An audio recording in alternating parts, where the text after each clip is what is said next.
Now you should already be logged in as yourself.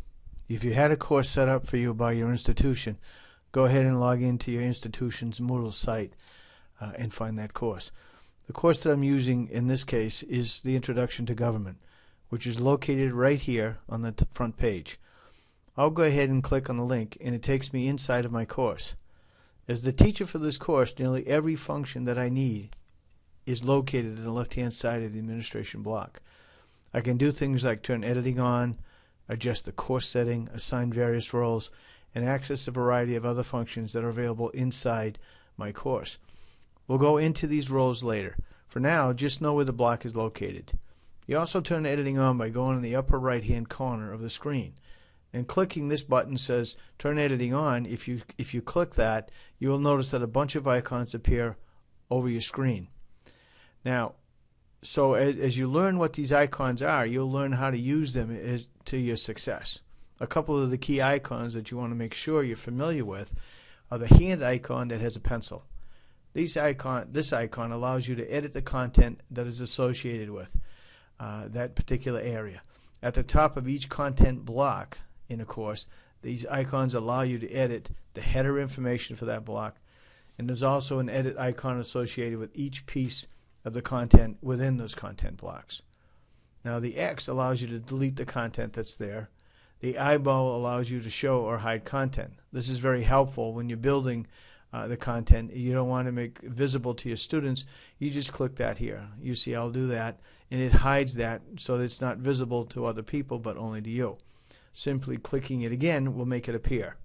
Now then it becomes available to the students. There are also directional icons, and that allows you to move the content up and down or left to right. And these icons are repeated inside the content so that you can move the blocks around as well.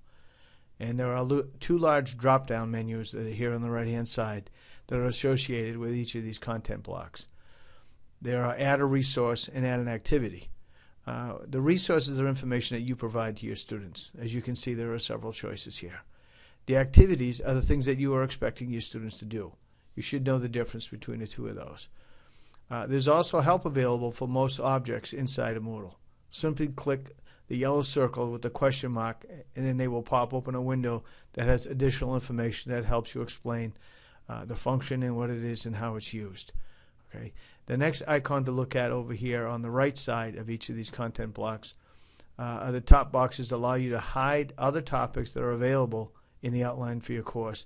This allows you to draw a focus in that particular content area. Clicking that button again shows the content in all the areas. Now, remembering where all these icons, what they do for you, is a good thing.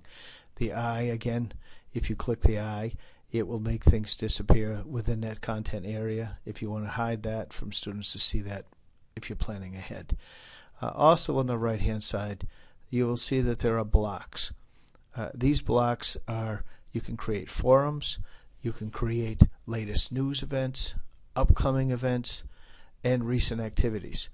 The upcoming event component, as it goes down, if you scheduled an assignment coming up, that will show at that point. The latest news would be things you just add a new topic, and you can put down information like, pick up permission slips or whatever. And you could also add a new block. Any of these choices that I've selected down from the drop down, you can build new blocks to show up news that students will see as they go along. So you can see it's very robust in the things that you can add for the content.